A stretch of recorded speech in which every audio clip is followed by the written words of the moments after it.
The Trap by Dana Elizabeth, Part 2.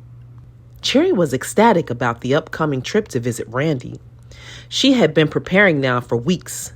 Randy handled all the travel arrangements, so she didn't have to be bothered with the travel details. He literally emailed Cherry the itinerary and told her to be at the airport next Saturday morning at 9 a.m. for Flight 888 on Enchanted Airlines. The fact that Randy was so independent was one of the qualities Cherry loved most about him. She knew it wasn't wise to compare, but this new man was the polar opposite of Benji's lazy ass, she thought. As Cherry walked away from the printer, she folded the flight itinerary and placed it safely in the cabinet next to her refrigerator, where she had open space and she kept some junk mail. Right above the refrigerator was a mounted wine rack full of Cherry's favorite blends. She grabbed a bottle of wine and placed it in the freezer so it could chill. "Star," she shouted, activating her Bluetooth speaker. "Play 90s R&B and hip-hop." The speaker followed Cherry's prompts, and the kitchen was quickly filled with the sounds of SWV's classic hit, "I'm So Into You." Cherry poured herself a shot of cognac as she waited for her wine to chill. She began to clear her countertops and prep her dishwater so she could begin her Saturday cleaning. It was almost evening, which is late for Cherry to start cleaning on a Saturday, but she had been on the phone all night with her new boo Randy, so she slept in. Cherry opened the windows. She lit some candles and began her chores. About 30 minutes into her cleanup routine, Cherry heard the sound of the bells on the side of her gate in the backyard rattling. She felt alarmed, but not scared because it was very windy outside. Cherry slid on her house slippers to open the back patio door and grabbed a bag of trash to empty and see what was causing the bells on the gate to rattle. Cherry's backyard was cutely decorated with a desert oasis theme. As she stepped onto the patio carpet and she stepped to the left, she was startled and she dropped the trash. "What the fuck are you doing here?" Cherry said calmly as she was staring at Benji sitting at the backyard table with a bottle of whiskey. Cherry stood still but remained calm as not to make any subtle movement because she was clueless as to why Benji was at her house after he knew she had been granted a restraining order. "Oh, Cherry, calm down, girl. Ain't nobody gonna hurt you," Benji slurred as he intensely stared at Cherry. "Stop being so damn scary and please don't call the damn cops," he said in a pleading tone. Cherry sighed as she released the tension in her shoulders and she placed her weight on her back leg. Cherry definitely had the right mind to turn back into the house and grab her phone and call the police, but it was something about the tone in Benji's voice that made her want to hear her ex out. Cherry rolled her eyes and threw her head back as she blurted out to the sky, "Oh, Jesus, why me? Fix it, Lord."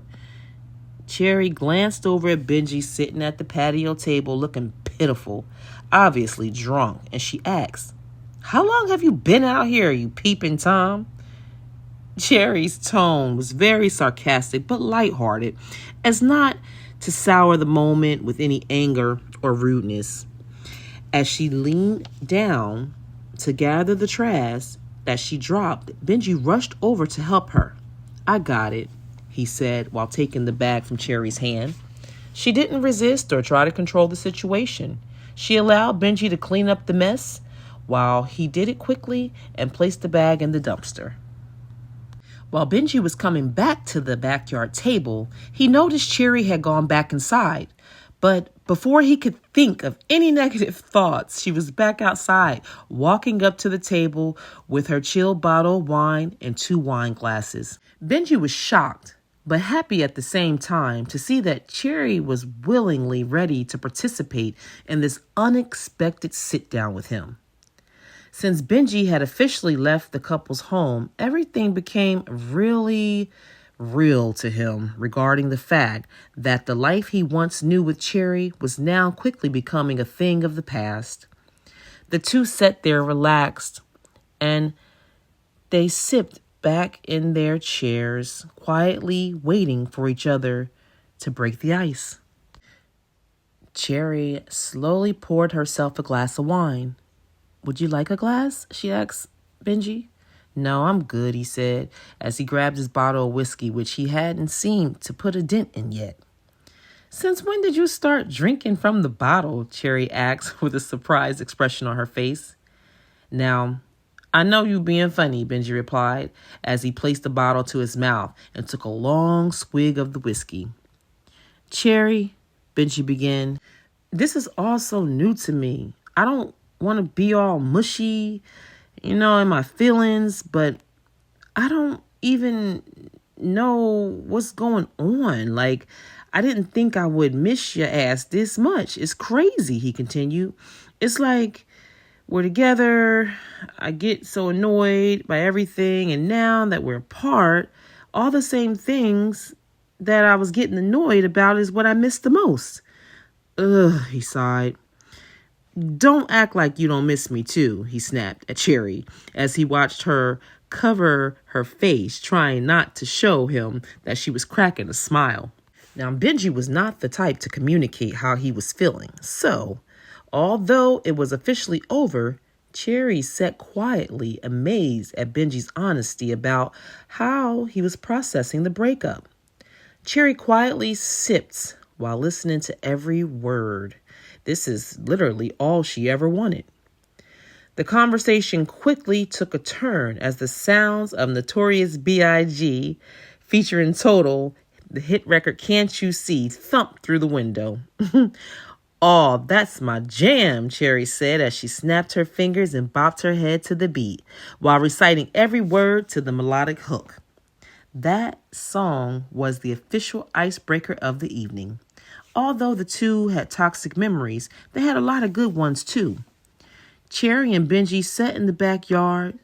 They drank, they laughed, they even cried a little bit, and they expressed their true feelings. It was really a healing experience that the two didn't even realize they needed.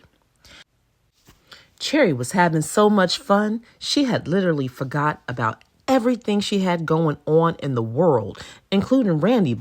By the time her and Benji decided to end their backyard boogie, Cherry just lost track of all time. Cherry walked Benji to the gate of the house, but realized how he was stumbling badly. "Hey," she said, "I can't let you leave and drive like this. Let me call you a taxi." "Oh, I can't stay the night," he quickly replied. "I'm drunk, not stupid," Cherry said as she laughed at Benji's attempt to get back into the house.